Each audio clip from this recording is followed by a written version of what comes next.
Hello friends, कैसे हो? जी के 2020 यूट्यूब चैनल में आप सभी दोस्तों का हार्दिक स्वागत है। आज के इस वीडियो में हम भारत देश में पर्यावरण के संरक्षण को लेकर जो भी कानून लागू किए गए हैं उनकी बात इस वीडियो में हम करने वाले हैं। तो वीडियो में लास्ट तक बने रहिए। लास्ट में कमेंट सेक्शन में जरूर बताना कि आपको यह वीडियो कैसा लगा। तो आज का हमारा वीडियो का टॉपिक है भारत के पर्यावरण संबंधी कानून, यानी कि एनवायरमेंटल लॉज इन इंडिया। और यह वीडियो में हम भारत देश में पर्यावरण से संबंधित दो महत्वपूर्ण एक्ट की बात इस वीडियो में हम करने वाले हैं। पहला नाम है वाइल्ड लाइफ प्रोटेक्शन एक्ट 1972 और दूसरे एक्ट का नाम है water prevention and control of pollution act 1974। एक बार फिर से पढ़ लो। Wild life protection act 1972, water prevention and control of pollution act of 1974। दोस्तों, यहां से दो क्वेश्चन निकल सकते हैं कि हमारे भारत देश में वाइल्ड लाइफ प्रोटेक्शन एक्ट कब लागू हुआ? 1972 में। दूसरा क्वेश्चन बन सकता है कि water prevention and control of pollution act हमारे भारत देश में कब लागू हुआ? 1974 में। दोनों के वर्ष आपको याद रख लेने चाहिए। भारत के संविधान में लगभग 200 कानून पर्यावरण की सुरक्षा से संबंधित बनाए जा चुके हैं। क्या?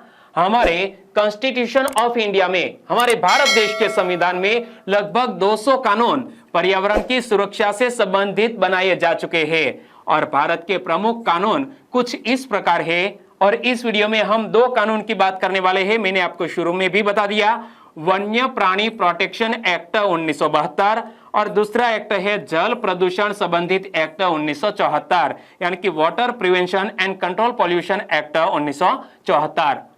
और आगे के दोस्तों वीडियो में हम वन संरक्षण एक्ट 1980 की बात करेंगे, यानी कि इस वीडियो के बाद जो भी वीडियो में बनाऊंगा वो या वन संरक्षण एक्ट 1980 से संबंधित होगा।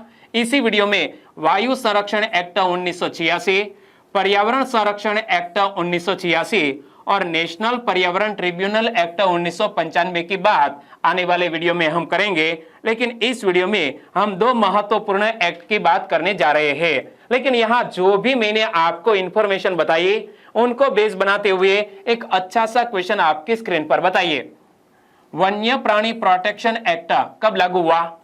वन्य जीव प्रोटेक्शन एक्ट हमारे भारत देश में कब लागू हुआ? 1972 में।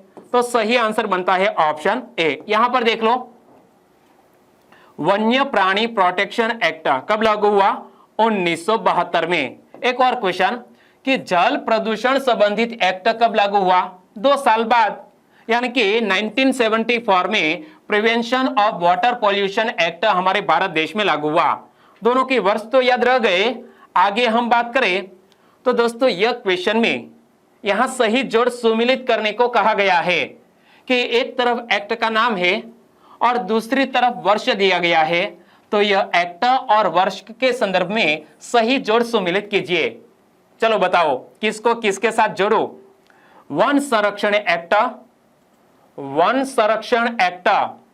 1980,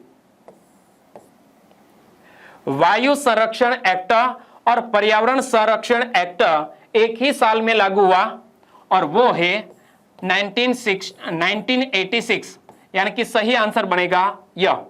और नेशनल पर्यावरण ट्रिब्यूनल एक्ट जिसका वर्ष है 1995, यानी कि 1995। यहां पर एक बार फिर से देख लो कि वायु संरक्षण एक्ट 1986, पर्यावरण संरक्षण एक्ट वो भी 1986, नेशनल पर्यावरण ट्रिब्यूनल एक्ट 1995 और दोस्तों एक रह गया, कौन सा? जल प्रदूषण संबंधित एक्ट 1974 और यह तो आपने याद रख ही लिया। आगे बात करें दोस्तों तो अब वन लाइफ एक्ट 1972 की बात करें। वन्य लाइफ एक्ट 1972, इंग्लिश में बोले तो वाइल्ड लाइफ एक्ट 1972।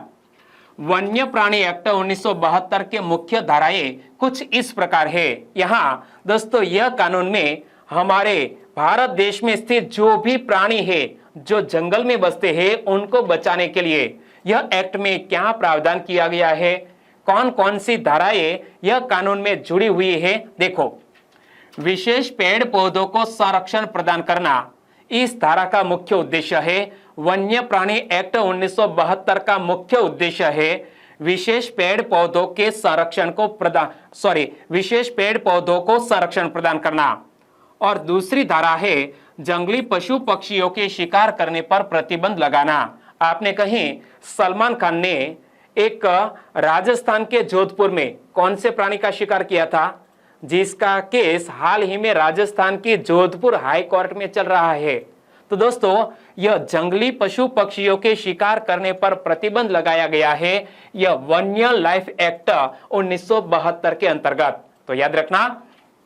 और नेशनल पार्क, सेंचुरी तथा जैव संरक्षण के लिए विशेष क्षेत्रों को घोषित करने का प्रावधान भी यह वन्य लाइफ एक्ट 1972 में किया गया है।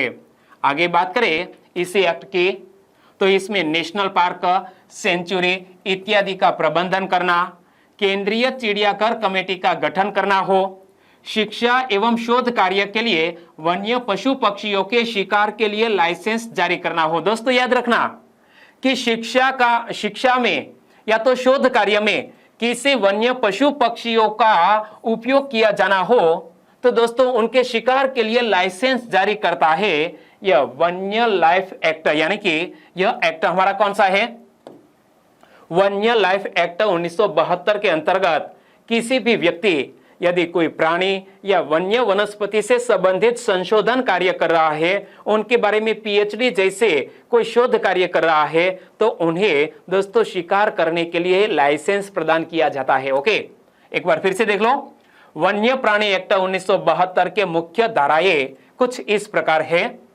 विशेष पेड़ पौधों को संरक्षण प्रदान करना, जंगली पशु पक्षियों के शिकार करने पर प्रतिबंध लगाना, नेशनल पार्क, सेंचुरी तथा जैव संरक्षण के लिए विशेष क्षेत्रों को घोषित करना, नेशनल पार्क, सेंचुरी इत्यादि का मैनेजमेंट करना, केंद्रीय चिड़ियाघर कमेटी का गठन करना। क्या सेंट्रल लेवल पर जो जूलॉजिकल पार्क है उनके लिए एक कमेटी बनाई जाती है, तो यह कमेटी का गठन भी इसी एक्ट के अंतर्गत किया जाता है। शिक्षा एवं शोध कार्य के लिए वन्य पशु पक्षियों के शिकार के लिए लाइसेंस जारी करना। तो यहां से दोस्तों मैंने एक क्वेश्चन क्रिएट किया है, बताइए कि वन्य लाइफ एक्ट यानी कि वाइल्ड लाइफ एक्ट 1972 के निम्न में से कौन सा प्रावधान नहीं किया गया है। यह वन्य लाइफ एक्ट 1972 में निम्न में से कौन सा प्रावधान नहीं किया गया है, बताइए। विशेष पेड़ पौधों को संरक्षण प्रदान करना यह प्रावधान है, जी हां। और हमें पूछा गया है कौन सा प्रावधान नहीं किया गया है, यह तो है केंद्रीय चिड़ियाघर कमेटी का गठन करना, बिल्कुल सही बात। शौक के लिए वन्य पशु पक्षियों के शिकार के लिए लाइसेंस जारी करना, यहां कुछ गलत है, शौक के लिए नहीं बल्कि शिक्षा के लिए या शोध कार्य के लिए वन्य पशु पक्षियों के शिकार के लिए लाइसेंस जारी करने का काम यह एक्ट के अंतर्गत आता है, लेकिन शौक के लिए नहीं। ओके, तो यह कथन गलत हो गया, हमारा आंसर बन जाता है ऑप्शन सी। आगे भी देख लेते हैं कि नेशनल पार्क, सेंचुरी इत्यादि का प्रबंधन करना वो भी इस एक्ट के अंतर्गत आता है। आगे बात करें इस एक्ट में क्या क्या प्रावधान है, तो शिक्षा एवं शोध कार्य के लिए किसी विशेष वृक्ष पौधे को उखाड़ने अथवा तोड़ने के लिए लाइसेंस जारी करना। दोस्तों मैंने आपको यहाँ छठे प्रावधान की बात की, यहाँ पर देखो कि शिक्षा एवं शोध कार्य के लिए वन पशु पक्षियों के शिकार के लिए लाइसेंस जारी करना, ठीक उसी तरह का प्रावधान है यह सातवां कि शिक्षा एवं शोध कार्य के लिए किसी विशेष वृक्ष पौधे को उखाड़ने अथवा तोड़ने के लिए लाइसेंस जारी करना। हमारे भारत देश में भी ऐसी विलुप्त कई वनस्पतियां हैं जो विलुप्ति की कगार पर है, लेकिन इनके बारे में यदि कोई शोध कार्य किया जा रहा है तो ऐसे व्यक्ति को लाइसेंस प्रदान किया जाता है। आठवां प्रावधान है इस एक्ट में कि वन्य पशु पक्षियों तथा उनके उत्पाद के व्यापार के लिए लाइसेंस जारी करना। नौवां प्रावधान है उन पेड़ पौधों को उगाने का लाइसेंस देना जिनके उगाने पर प्रतिबंध है। हमारे भारत देश में ऐसे बहुत से मादक पेय या तो मादक द्रव्य है जिनके हमारे भारत देश में कई लोग उनको आदत हो चुकी है। ऐसे मादक कोई वनस्पति है, हमारे भारत देश में कई लोग इसे उगाते भी है व्यापारिक तौर पर, लेकिन यह लाइसेंस प्राप्त करने के बाद ही उगाई जा सकती है। तो देखो, उन पेड़ पौधों को उगाने का लाइसेंस देना जिनके उगाने पर प्रतिबंध है। 10वां प्रावधान कि अनुसूचित जनजातियों के अधिकारों का संरक्षण करना, वो भी वाइल्ड लाइफ एक्ट के अंतर्गत आता है। क्या? अनुसूचित जनजातियों के अधिकारों का संरक्षण करना, और जो एक्ट के कानूनों को तोड़े उनको दंडित करना भी इसी एक्ट के अंतर्गत आता है। कोई भी व्यक्ति एक्ट के कानून का उल्लंघन करे तो उन्हें सजा दी जा सकती है। आंसर बताइए। यह क्वेश्चन है यहां पर कि वन्य लाइफ एक्ट 1972 में निम्न में से कौन सा प्रावधान नहीं किया गया है? तो यह एक्ट में कौन सा प्रावधान नहीं किया गया है, एक बार फिर से देख लो। 4 ऑप्शन। कृषि कार्य के लिए किसी विशेष वृक्ष पौधे को उखाड़ने अथवा तोड़ने के लिए लाइसेंस जारी करना, यह प्रावधान नहीं है। कृषि कार्य के लिए नहीं, बल्कि संशोधन कार्य के लिए किसी विशेष वृक्ष पौधे को उखाड़ने अथवा तोड़ने के लिए लाइसेंस जारी किया जा सकता है, लेकिन कृषि कार्य के लिए नहीं। तो यह हमारा आंसर हो गया। आगे भी देख लेते हैं कि वन्य पशु पक्षियों तथा उनके उत्पादन के व्यापार के लिए लाइसेंस जारी करना, जी हाँ। अनुसूचित जनजातियों के अधिकारों को संरक्षण करना, हाँ। और नेशनल पार्क, सेंचुरी इत्यादि का प्रबंधन करना, वो भी इस एक्ट में शामिल है। तो हमारा आंसर बन जाता है ऑप्शन ए। और वन्य जीव एक्ट के विभिन्न धाराओं का उल्लंघन करने के लिए विभिन्न प्रकार के दंड देने का प्रावधान रखा गया है। यहाँ एक एग्जाम्पल दिया गया है कि यदि कोई व्यक्ति लाइसेंस की किसी शर्त का उल्लंघन करे या तो इस एक्ट का उल्लंघन करे तो उसको निम्न प्रकार से दंडित किया जा सकता है। कौन सा दंड है? तो 3 महीने की सजा, या तो 25,000 रुपये का जुर्माना, या तो दोनों सजाएं हो सकती है। एक तो 3 महीने की सजा भी और साथ साथ 25,000 रुपये का जुर्माना भी लगाया जा सकता है। लाइसेंस को रद्द किया जा सकता है। उसको अग्निशस्त्र का लाइसेंस रद्द करना, कोई भी व्यक्ति को अग्निशस्त्र का लाइसेंस दिया गया है तो उनको रद्द करना, और कुछ धाराओं का उल्लंघन करने पर 6 महीने की सजा तथा नकद 10,000 रुपये का जुर्माना लगाना, यह वन्य जीव सुरक्षा एवं संरक्षण अधिनियम के अंतर्गत आता है, वाइल्ड लाइफ प्रोटेक्शन एक्ट के अंतर्गत आता है। एक बार फिर से देख लो कि वन्य जीव एक्ट के विभिन्न धाराओं का उल्लंघन करने के लिए विभिन्न प्रकार के दंड देने का प्रावधान रखा गया है। उदाहरणतः यदि कोई व्यक्ति लाइसेंस की किसी शर्त का उल्लंघन करे तो उसको निम्न प्रकार से दंडित किया जा सकता है। पहला प्रावधान है 3 महीने की सजा, या तो 25,000 रुपये का जुर्माना, या तो दोनों। लाइसेंस को रद्द करना भी शामिल, उसके अग्निशस्त्र का लाइसेंस रद्द किया जा सकता है, और कुछ धाराओं का उल्लंघन करने पर 6 महीने की सजा तथा नकद 10,000 रुपये का जुर्माना लगाया जा सकता है। आगे दोस्तों, अनुसूचित प्रजातियां, यानी कि एक यहां लिस्ट दी गई है कि कौन से पशु या पक्षी का शिकार करने पर कौन सी सजा हो सकती है। देखो, काला हिरन यानी कि ब्लैक बक, भारतीय तिल्लोर यानी कि ग्रेट इंडियन बस्टर्ड, शेरपूंछ मकाक, क्या lion tailed macaque, Narcondam, hornbill, Nicobar megapode rhinoceros, क्या निकोबार मेगापोड राइनोसोर इत्यादि के शिकार पर बैन लगाया गया है। और यदि कोई व्यक्ति शिकार करता है, तस्करी करता है या अवैध व्यापार करता है तो उसे अधिकतम दंड का प्रावधान इस एक्ट में किया गया है। यानी कि यह सभी पशु या पक्षियों के शिकार करने पर, तस्करी करने पर, अवैध व्यापार पर निषेध लगाया गया है। तो यह सभी पशु पक्षी के नाम हमें याद होने चाहिए। एक तो काला हिरन, भारतीय तिल्लोर यानी कि ग्रेट इंडियन बस्टर्ड, शेरपूंछ macaque, Narcondam, hornbill, Nicobar megapode rhinoceros, यह सभी पशु पक्षियों के शिकार करने पर, तस्करी करने पर, अवैध व्यापार पर निषेध लगाया गया है। और कोई व्यक्ति शिकार करता है, तस्करी करता है, अवैध व्यापार करता है तो अधिकतम दंड का प्रावधान इस एक्ट में किया गया है। आगे की बात करें तो बंगाल शाही, क्या बंगाल प्रोक्यूपाइन, ढोल, उड़न गिलहरी यानी कि फ्लाइंग स्क्विरल, भूरा हिमालयी भालू, Himalayan brown bear, king cobra, सिरस और मैकाक, यह सभी पशु या पक्षी पर भी बैन लगाया गया है।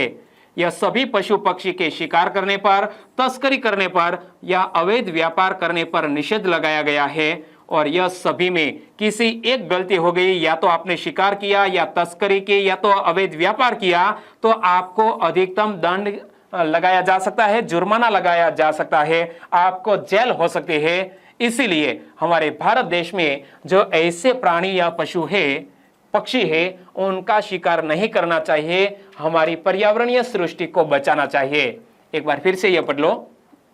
बंगाल शाही, ढोल, उड़न गिलहरी, भूरा हिमालयी भालू, किंग कोबरा, रिसस और मैकाक, यह सभी पशु या पक्षियों के शिकार करने, तस्करी करने या अवैध व्यापार पर निषेध है और कोई व्यक्ति इसी मामले में दोषी पाया जाता है तो अधिकतम दंड का प्रावधान भी किया गया है।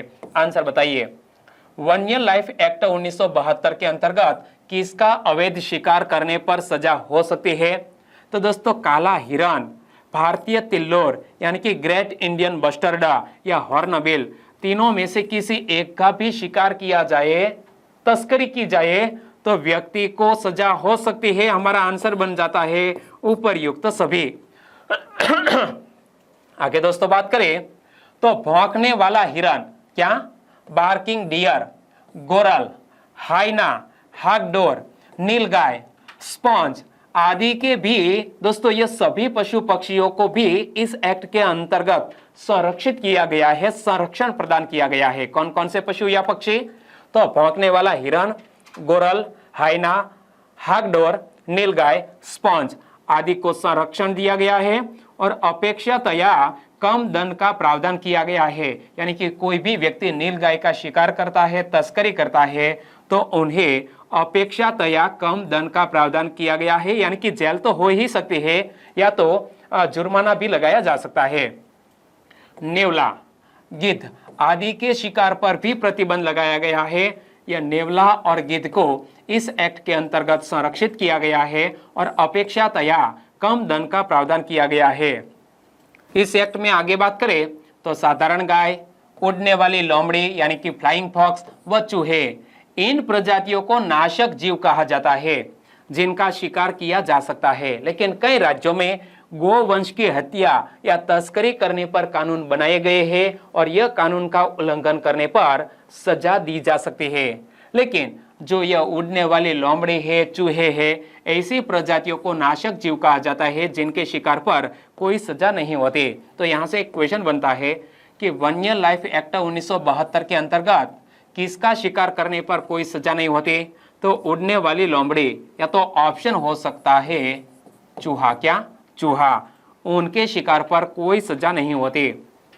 बेडम साइकेड, ब्लू वेंडा, कूट, ladies slipper pitcher plant, red vanda आदि पौधों व उनके संजातियों की खेती, एकत्रण, निष्कर्षण, व्यापार आदि का भी निषेध है। क्या? यहाँ जो कुछ वनस्पतियों की प्रजातियों के नाम है उनके पौधों या संजातियों की खेती नहीं कर सकते, एकत्रण नहीं कर सकते, निष्कर्षण, व्यापार पर भी निषेध लगाया गया है। आगे दोस्तों जल संरक्षण एवं प्रदूषण संबंधित एक्ट 1974 की बात करें। जल संरक्षण अधिनियम 1974, इंग्लिश में बोले तो water prevention and control of pollution act 1974। इस एक्ट का मुख्य उद्देश्य क्या है? जल का सदुपयोग करने तथा उसको प्रदूषण से बचाना है। यह कानून केंद्रीय सरकार को केंद्रीय जल प्रदूषण नियंत्रण बोर्ड बनाने, क्या?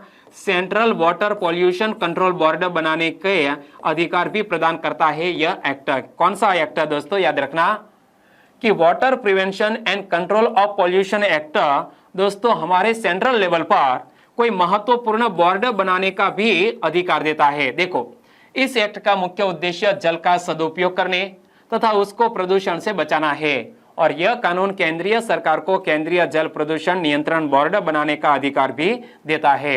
आंसर बताइए। जल संरक्षण एवं प्रदूषण संबंधित 1974 का मुख्य उद्देश्य क्या है? यह जल संरक्षण एवं प्रदूषण संबंधित एक्ट 1974 का मुख्य उद्देश्य क्या है? उनका मुख्य उद्देश्य है जल का सदुपयोग करना, जल को प्रदूषण से बचाना।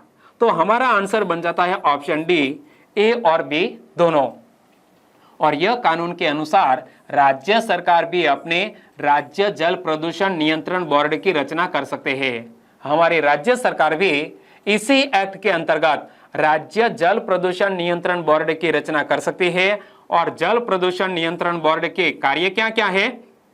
पहला कार्य, कुओं तथा नदियों को स्वच्छ रखने का प्रयास करना, केंद्रीय राज्य सरकारों को जल प्रदूषण संबंधित सुझाव देना, चाहे केंद्रीय हो या राज्य सरकार हो, दोनों को जल प्रदूषण संबंधी सुझाव देने का कार्य भी यह एक्ट के अंतर्गत जो निर्मित हुआ है वो बोर्ड कर सकता है। और जल प्रदूषण नियंत्रण करने के लिए शोध कार्य करना, जल अपवादों के जल नमूने यानी कि सैंपल एकत्रित करना, जल प्रदूषण के बारे में लोगों को ट्रेनिंग देना, जल प्रदूषण के बारे में विशेष क्षेत्रों का सर्वेक्षण करना, किसी मोहल्ले के मकानों में जल संबंधित रजिस्टर इत्यादि की जांच के लिए सर्वेक्षण करना, या कुओं तथा नदियों में कूड़ा इत्यादि गिराने पर भी रोक लगाना। यह दोस्तों हमारे राज्य स्तर पर या केंद्र लेवल पर जो जल प्रदूषण नियंत्रण बोर्ड की रचना की जाती है उनके महत्वपूर्ण कार्य है। एक बार फिर से देख लो कि कुओं तथा नदियों को स्वच्छ रखने का प्रयास करना, केंद्रीय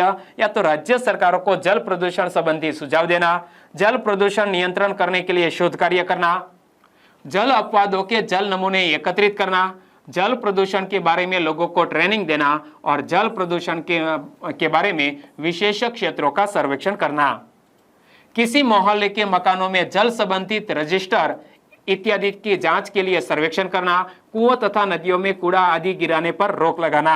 यह दोस्तों बोर्ड के महत्वपूर्ण कार्य हुए।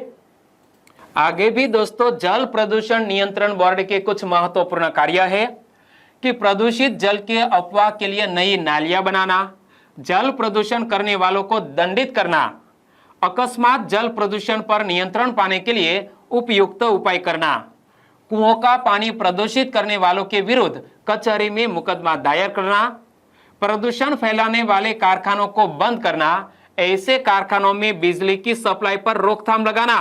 दोस्तों यह हमारे केंद्रीय लेवल पर या राज्य लेवल पर जल प्रदूषण नियंत्रण बोर्ड जो गठित किया जाता है उनका यह महत्वपूर्ण कार्य मैंने आपको बताया।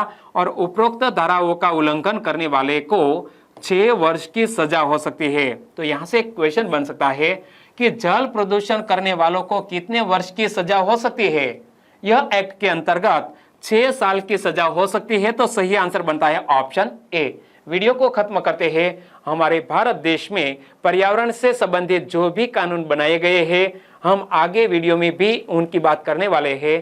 तो वीडियो में आप बने रहिए और यह वीडियो की लिंक आपके दोस्तों को फेसबुक, व्हाट्सएप या टेलीग्राम के जरिए दोस्तों को शेयर करना मत भूलिएगा। बस छोटी सी उम्मीद के साथ वीडियो खत्म करते हैं। टेक केयर एंड जय हिंद।